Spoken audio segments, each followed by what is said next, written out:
Have you ever had a hobby that you were passionate about since childhood?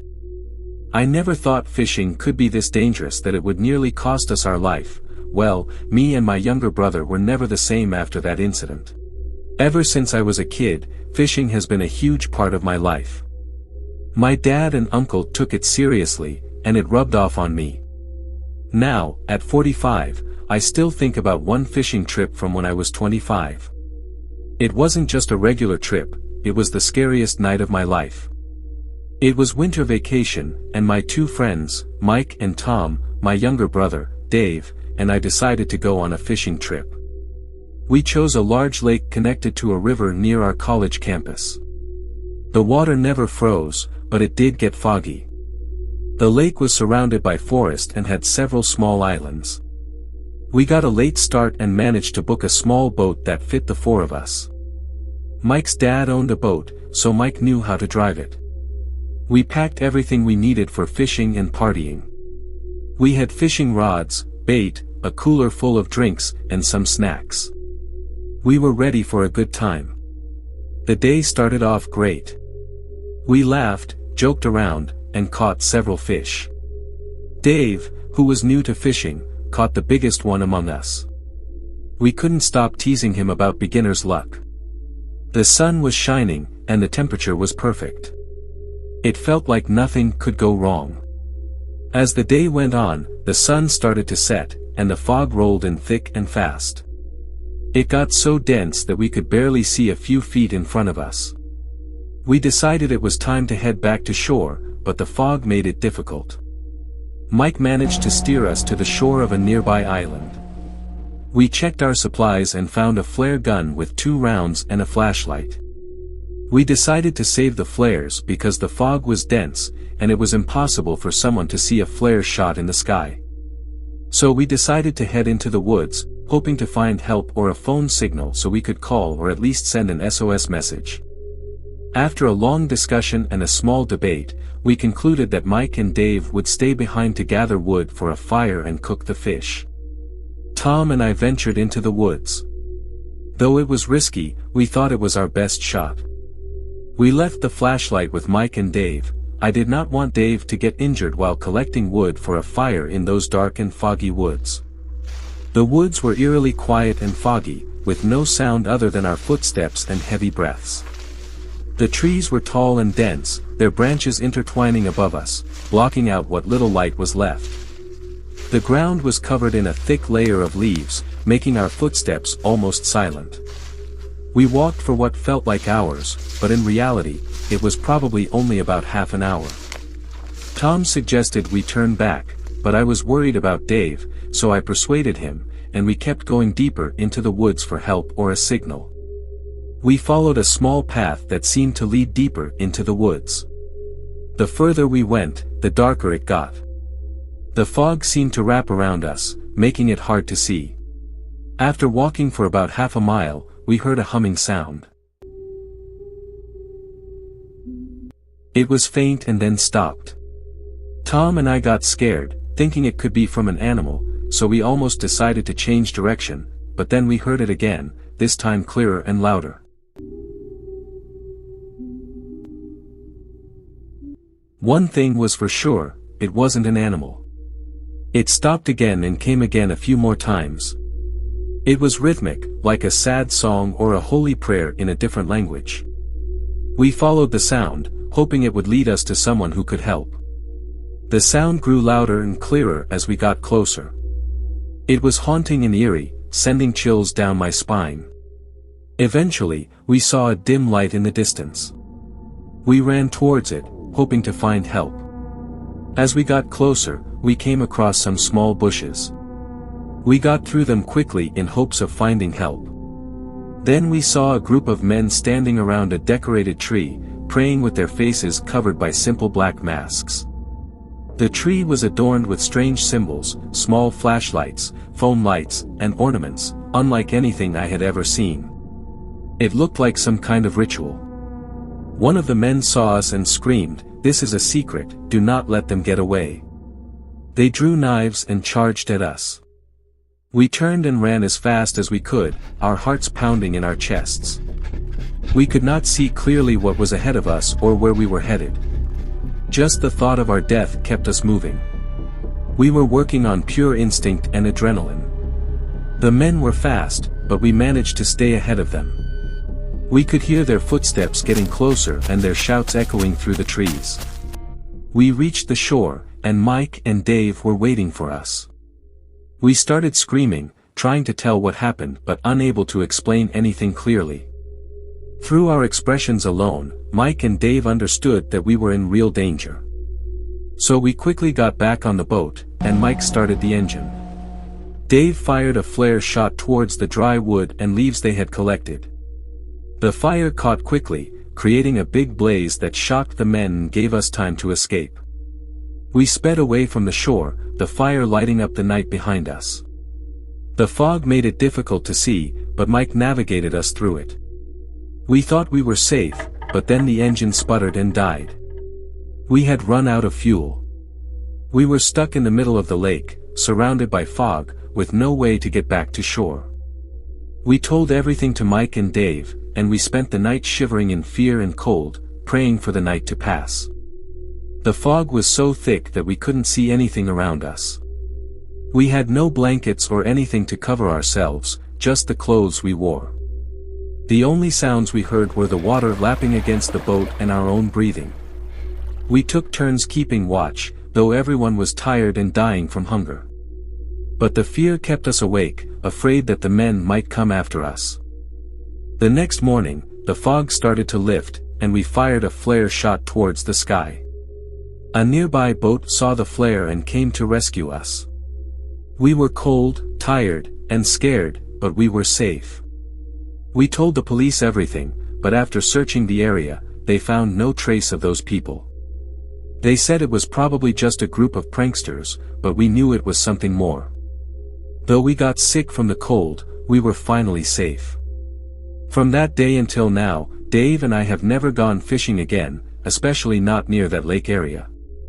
We all believed we encountered some weird cult, and it still gives me chills to think about it. The experience left a lasting impact on all of us.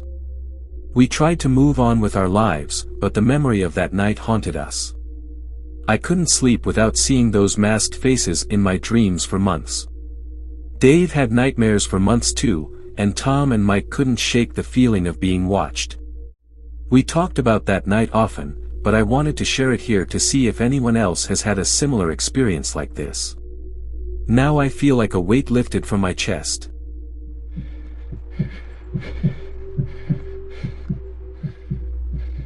I've been fishing for as long as I can remember. Now that I'm 60 years old, I can honestly say that there's no other way I'd rather spend my days.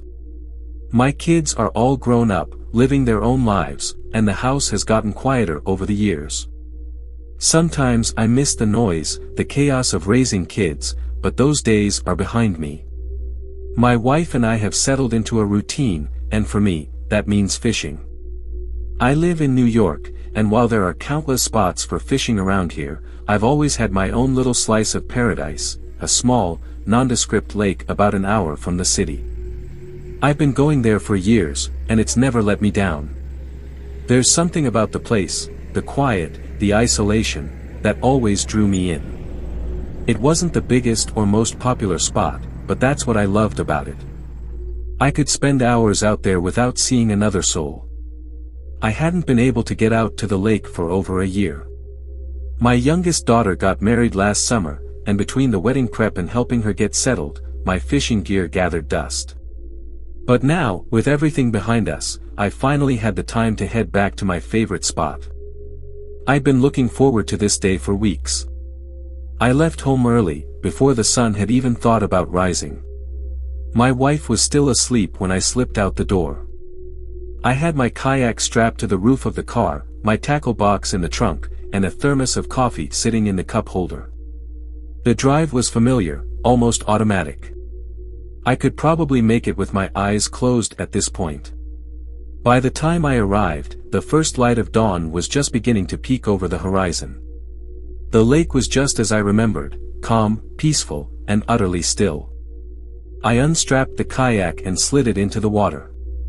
The air was cool and crisp, and there wasn't a single ripple on the lake's surface. I pushed off from the shore and started paddling toward the middle, where I knew the best fish could be found. There's something about being out on the water at that hour, with the world just starting to wake up, that makes everything feel right. It's like you've got the whole world to yourself. I spent the next few hours fishing, catching a decent number of striped bass. Nothing huge, but enough to make the trip worth it. By mid-morning, the sun was high in the sky, and I decided it was time to head back. I started paddling toward the shore, already thinking about the stories I'd tell my wife when I got home. As I was making my way back, something caught my eye on the far side of the lake, opposite from where I'd parked. At first, I thought it might be another fisherman, but as I got closer, I realized it was something else entirely. There were 5 people, men, I assumed, standing near the water's edge. They were all dressed in dark, dirty clothes, with hoods pulled up over their heads.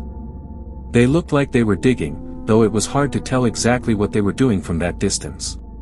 Curiosity got the better of me, and I stopped paddling, letting the kayak drift as I watched them. They were too far away for me to see clearly, but I could tell they were up to something unusual. It looked like they were pulling something out of the ground, not burying it. There was some sort of argument, though I couldn't make out what they were saying. I heard one of them shout, "They got dirty and muddy," and then they seemed to calm down. They had small pouches in their hands, which they tied to something before throwing them into the lake. Then, just as quickly as they'd appeared, they vanished into the woods, leaving no trace that they'd ever been there. I sat there in my kayak, unsure of what I'd just witnessed. Part of me wanted to ignore it, to just paddle back to my car and pretend I hadn't seen anything. But another part of me, the part that had seen too many movies and read too many crime novels, couldn't let it go. I needed to know what they were doing.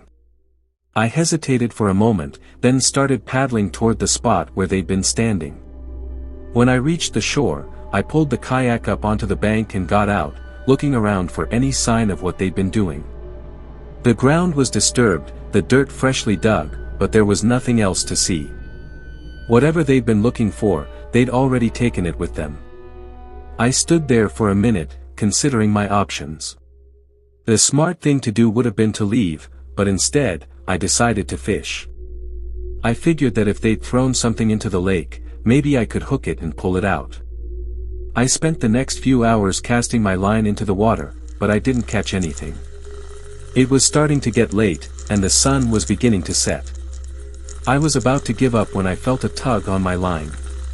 At first, it didn't feel like much, but as I started reeling it in, it got heavier. There was something down there, something big.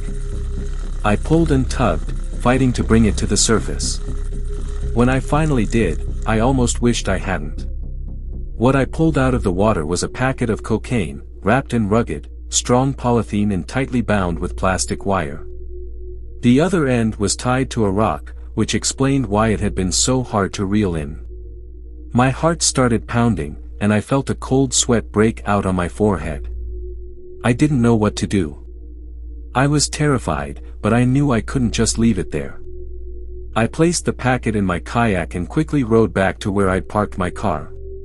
By the time I reached the shore, it was already dark, and I was exhausted. I dragged the kayak onto the bank and then called the police, explaining everything as best I could. They arrived surprisingly quickly, and after hearing my story, they started searching the area. They told me I could leave, but I didn't want to go. I needed to know what they would find. The search took hours, and by the time they were finished, it was almost midnight.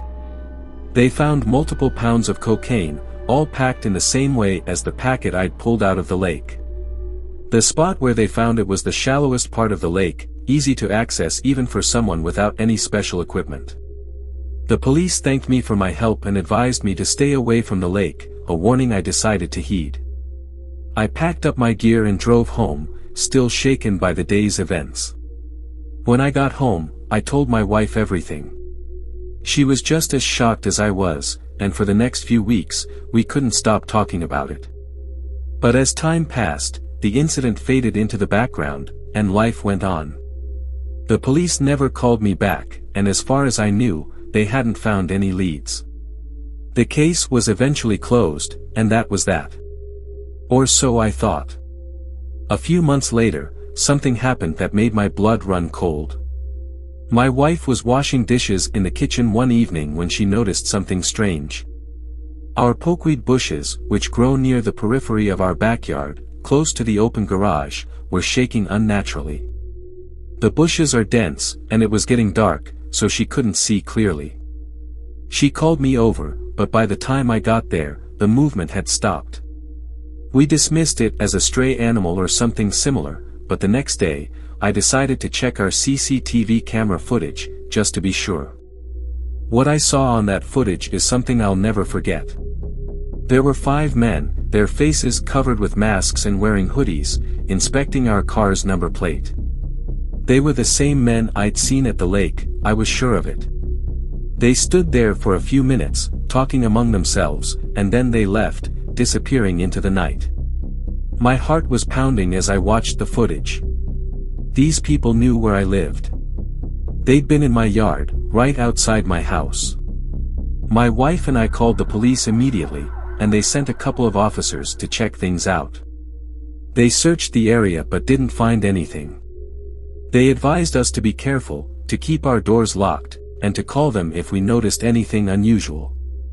They also increased patrols in the neighborhood, but there wasn't much else they could do. Since then, nothing has happened. It's been 3 years, and life has mostly returned to normal. But I can't shake the feeling that it's not over. Those men are still out there, somewhere, and I can't help but wonder if they'll come back. Every time I leave the house, I find myself looking over my shoulder, half expecting to see them standing there, watching me. I don't know if they ever will, but I do know one thing, I'll never set foot near that lake again.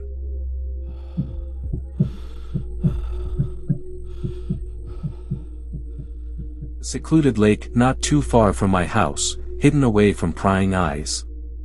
I've been fishing there for as long as I can remember, always enjoying the peace and quiet, just me and the fish.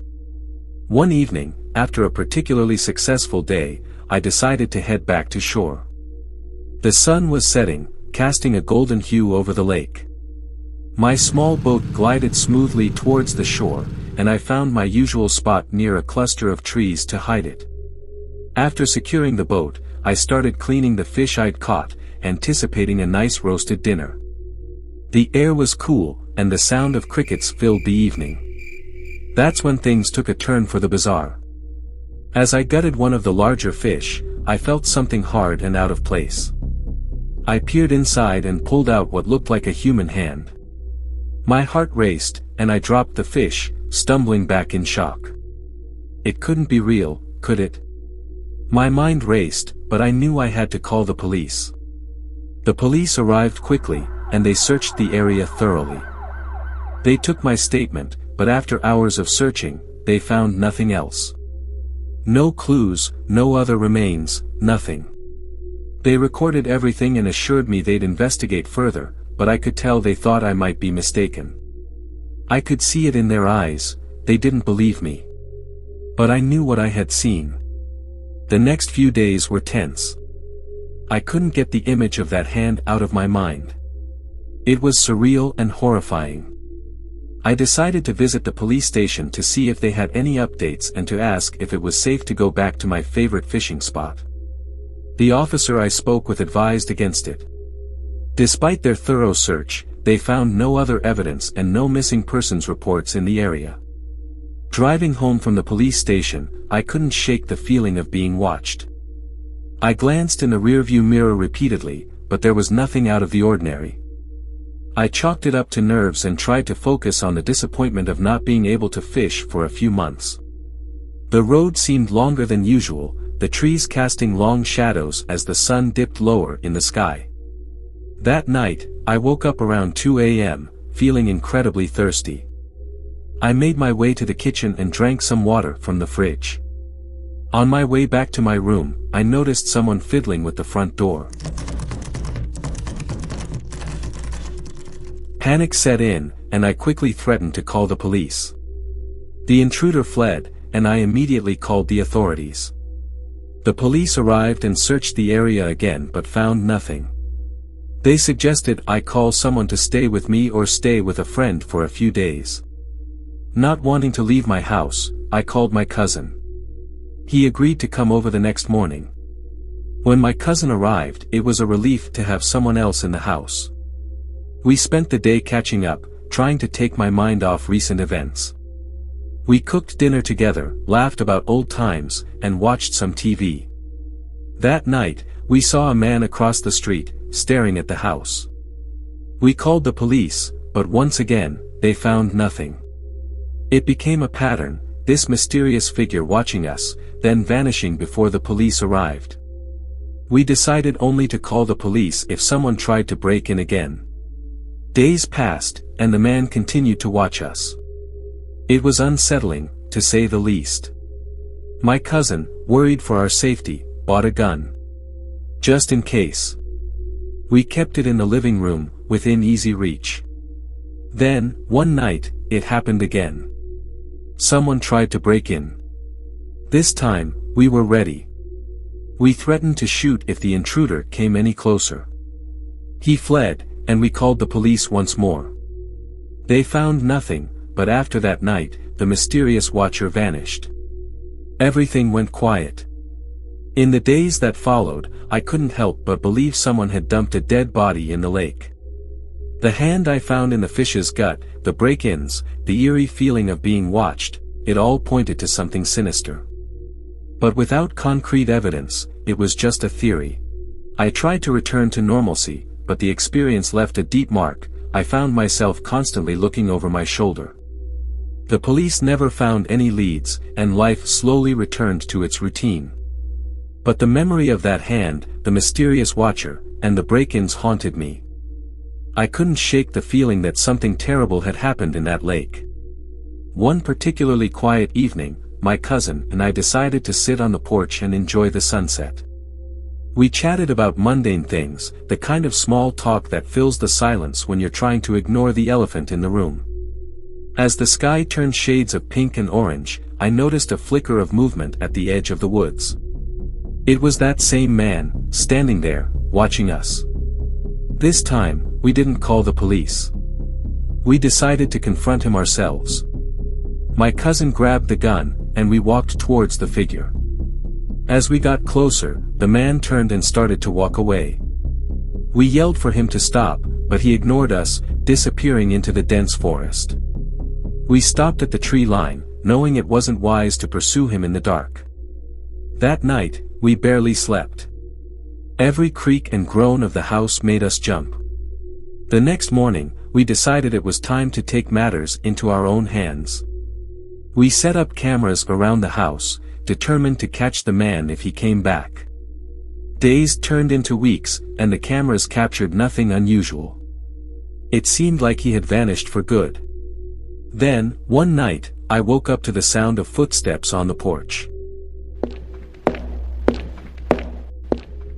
I quietly woke my cousin, and we grabbed the gun and checked the cameras. Sure enough, there he was, standing on the porch, staring at the door. We watched as he tried the handle, but it was locked. He moved to the windows, peering inside. We decided to confront him once and for all. My cousin shouted through the door, threatening to shoot if he didn't leave. The man didn't flinch. He just stood there, staring. My cousin fired a warning shot into the air, and the man finally turned and ran. We called the police again, but as usual, they found nothing. After that night, the man never returned. The police increased their patrols in the area, and we felt a semblance of safety return. But the experience left a lasting impact. I couldn't shake the feeling that something horrifying had happened in that lake, something that led to the hand in the fish and the man stalking us. From now on, I'll never take my safety for granted again, and I learned to trust my instincts, because sometimes they're all I have to rely on. And so, life goes on. I still fish at the lake, though I'm more cautious now. I never go alone, and I always keep an eye out for anything unusual.